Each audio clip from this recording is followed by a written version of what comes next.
You've been smiling since I landed, but something isn't right. Ever since we left the airport, you've hardly looked me in the eyes.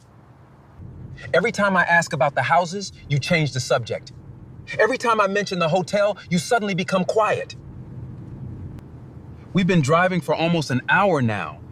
What exactly are you hiding from me? Brother, please don't think like that. You've just returned after so many years. You've had a long journey. I only want you to get home, rest a little, eat good food, and spend some time with me first. We'll go anywhere you want afterward. Rest? I've been resting for 17 years while dreaming about this day. Every cold morning I woke up before sunrise.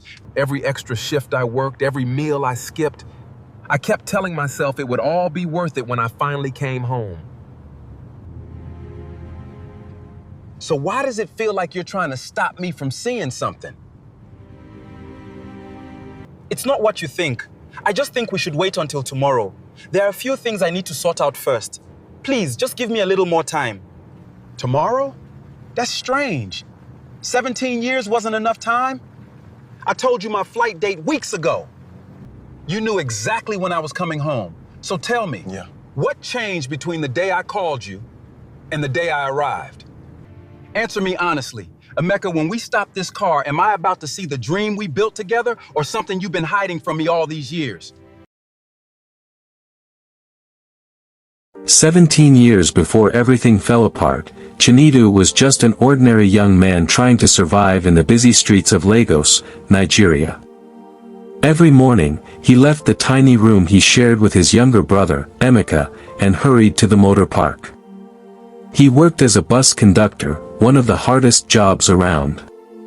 From morning until late at night, he shouted bus destinations, helped passengers carry heavy bags, collected fares, settled arguments, and stood for hours inside overcrowded buses. The work was exhausting, and many passengers treated him with little respect, but Chinedu never complained. He had only one dream: to give his younger brother a better life than the one they had known after losing both parents. After their parents passed away, Chinedu became both a father and a mother to Emeka. Every decision he made was for his brother's future. Instead of buying new clothes, he paid Emeka's school fees. Instead of eating good meals, he bought textbooks and school supplies. Even after spending the whole day inside noisy buses, he often stayed at the motor park to do extra jobs so he could earn a little more money. Many nights he returned home with swollen legs and an aching body, yet he always walked through the door with a smile. Emeka would be waiting for him, worried that his brother had worked too hard again. Chinedu would simply hand him a small bag of food and say with confidence, "Tomorrow will be better." Those words became the hope that carried them through every difficult day. Years passed, and all of Chinedu's sacrifices finally began to show results. Emeka finished secondary school with excellent grades, and the day he received his certificate became one of the happiest days of Chinedu's life. That evening, the two brothers sat outside their small rented room. Emeka thanked his brother for giving up so much just to raise him.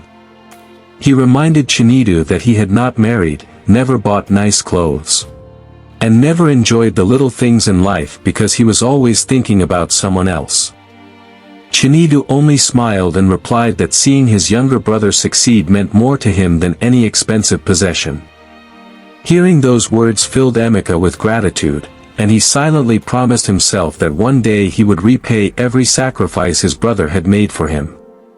As life moved on, an opportunity came that neither of the brothers had ever imagined. One afternoon at the motor park, an older driver introduced Chinedu to a man who had returned from Europe. The man was helping hard-working people find factory jobs abroad. At first, Chinedu did not believe him. He had heard too many stories about fake travel agents who collected people's money and disappeared. But after several meetings, careful checks, and seeing all the proper documents, he realized the offer was genuine. The salary was more money than he had ever dreamed of earning. He allowed himself to imagine a future without poverty. He pictured buying land, building houses, opening businesses, and making sure that neither he nor his brother would ever struggle again. There was only one problem. The money needed to process his travel documents was far beyond what he could afford. Instead of giving up, Chinedu worked even harder than before. He accepted every extra shift he could find, loaded buses, cleaned vehicles, and even slept at the motor park on some nights just to save transport money. His determination did not go unnoticed. The older drivers, who had watched him work honestly for years, quietly gathered together and contributed whatever they could afford. Some gave a little, while others gave much more, but together they raised enough to help him complete the payment. When they handed him the envelope, Chinedu's hands began to shake. Tears filled his eyes as he thanked them, promising to repay every naira. The oldest driver simply smiled and told him it was not a loan but a gift from people who believed in his good heart. That moment reminded Chinedu that kindness still existed, even in the middle of hardship. A few months later, everything was ready, and the day finally came for Chinedu to leave Nigeria. At the airport, the two brothers stood together, trying to hide the sadness they both felt. Before boarding his flight, Chinedu held Emeka's shoulders and spoke from the bottom of his heart. He explained that he was going abroad to suffer so their family could have a better future. Every salary he sent home was to be invested wisely. First, they would buy land. Then they would build rental houses, open shops, and when enough money had been saved, they would build a hotel. One day, they would even own a filling station. Emeka looked his brother in the eyes and promised that every kobo would be protected. He even swore on the memory of their late parents that he would never betray his trust. Chinedu smiled with complete confidence and said something that would later become painfully unforgettable. "I trust you more than I trust myself." Life abroad was nothing like the beautiful dreams people often imagined. Chinedu quickly discovered that every naira he earned came with great sacrifice. The weather was freezing, the language was unfamiliar, and the factory work was exhausting. Every day he lifted heavy materials until his shoulders and back felt like they would break. Many workers complained and resigned after only a few months, but Chinedu refused to quit. Whenever he felt tired, he remembered the small leaking room in Lagos and the promise he had made to his younger brother. After paying for a shared room and simple meals, he sent almost every remaining part of his salary back to Nigeria. While his co-workers bought expensive phones, new clothes, and enjoyed holidays, Chinedu kept using an old phone and accepted every opportunity to work overtime. To him, every extra hour meant another step toward the future he and Emeka had dreamed about together. At the end of every month, Chinedu carefully wrote down how much money he had sent in a small notebook he kept beside his bed. He recorded every transfer and even wrote what each payment was meant to achieve. One page was labeled land, another rental houses, then shops. Later, he added two more dreams in larger letters: hotel and filling station. Whenever he finished sending the money, he called Emeka to confirm that it had arrived safely. Emeka always answered cheerfully, telling him everything was going according to plan. Those words filled Chinedu's heart with peace because he believed that every sacrifice he made was slowly changing their lives back home. Little did he know that while he was building dreams in his notebook, something else was quietly beginning to change in his brother's heart. As the years passed, life also began to change for Emeka. He was no longer the young man who lived in a small rented room and worried about tomorrow's meal. Because his brother's money arrived faithfully every month, he moved into a better apartment in a nicer part of the city. Whenever people asked how he was able to afford such a comfortable life, he simply smiled and said, "My brother works abroad." At first, he remained careful with the money. He still remembered the promise he had made at the airport and genuinely wanted to make his brother proud. But as time passed, new people entered his life, and with them came new ideas that slowly began to change the way he thought. One of those new friends was a man named Kelvin. He loved expensive clothes, flashy cars, and luxurious restaurants. Kelvin believed that life was meant to be enjoyed today, not tomorrow. Whenever Emeka talked about investing every naira for the future, Kelvin laughed at him. If you're really enjoying this video so far, consider subscribing to my small channel. My boyfriend promised to take me out if I hit 1,000 subscribers, and that would mean the whole world to me. Thanks for listening this far. He told him that there was no reason to keep living like a poor man when money entered his account every month. Emeka always defended his brother, explaining that the money was not his and that Chinedu was working day and night in a foreign country because they had a shared dream. But Kelvin kept planting dangerous ideas in his mind. He would often say, "One small enjoyment won't change anything. Your brother will never know." For a long time, Emeka ignored those words.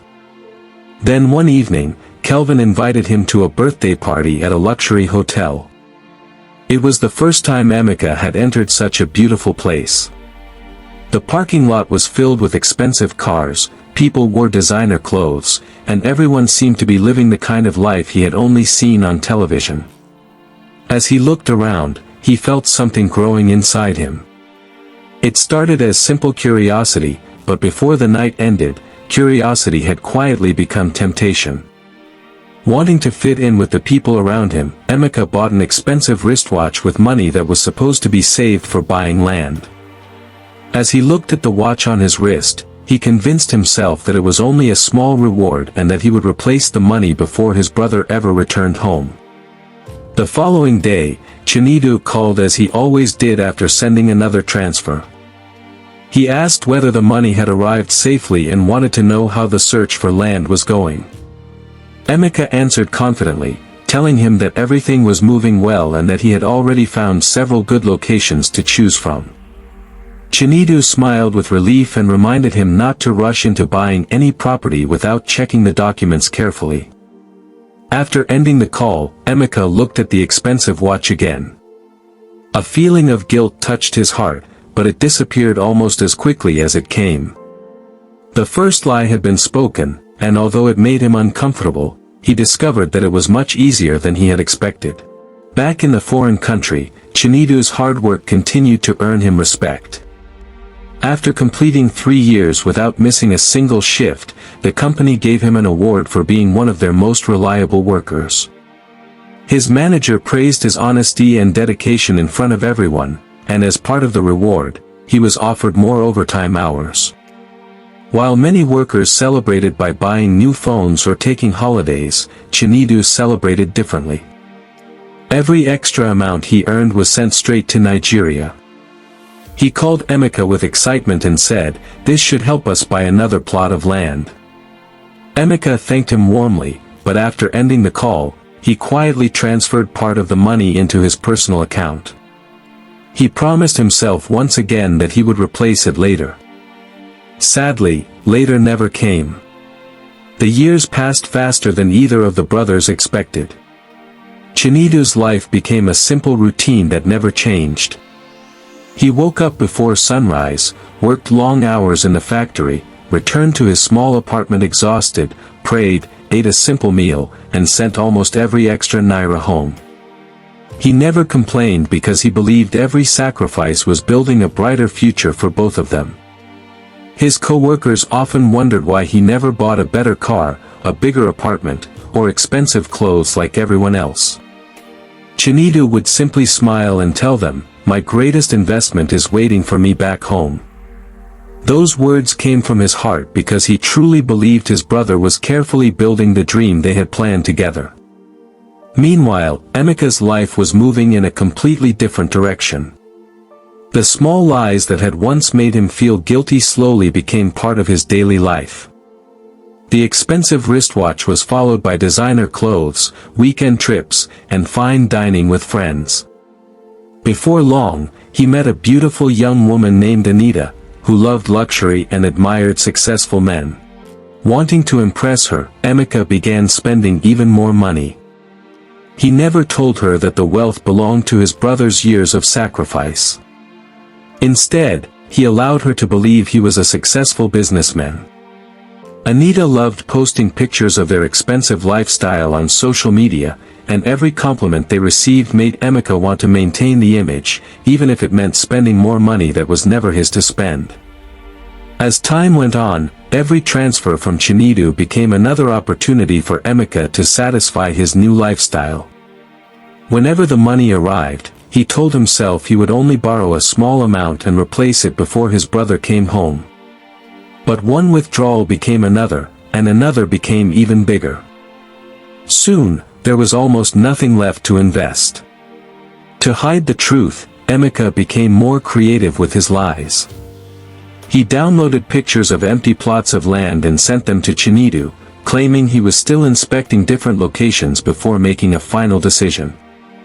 Chinedu carefully looked at every picture and praised his brother for being patient. Hearing those words filled Emeka with guilt, yet instead of confessing, he continued building more lies on top of the old ones. One evening after work, Chinedu met another Nigerian named Musa, who had been working in the same country for several years. During their conversation, Musa was surprised to learn that Chinedu had never returned to Nigeria since the day he left. He asked why he had stayed away from home for so many years. Chinedu smiled and explained that every plane ticket would reduce the money available for their investments. To him, missing birthdays, weddings, and family celebrations was a small price to pay if it meant giving his family a better future. Musa looked at him with admiration and said he had never met anyone willing to sacrifice so much for the people he loved. Chinedu simply smiled because he believed that one day every painful sacrifice would be worth it. The years continued to roll by.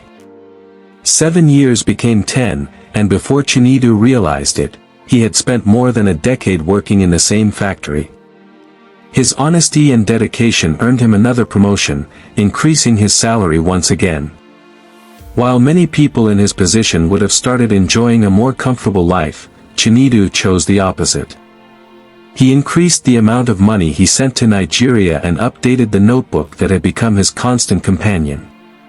Every transfer was carefully recorded, and each new payment brought him closer to the dream of owning houses, shops, a hotel, and eventually a filling station.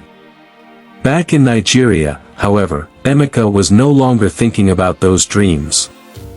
He had become comfortable living a life built on borrowed success, never realizing that every passing year was bringing the day of truth closer than ever before.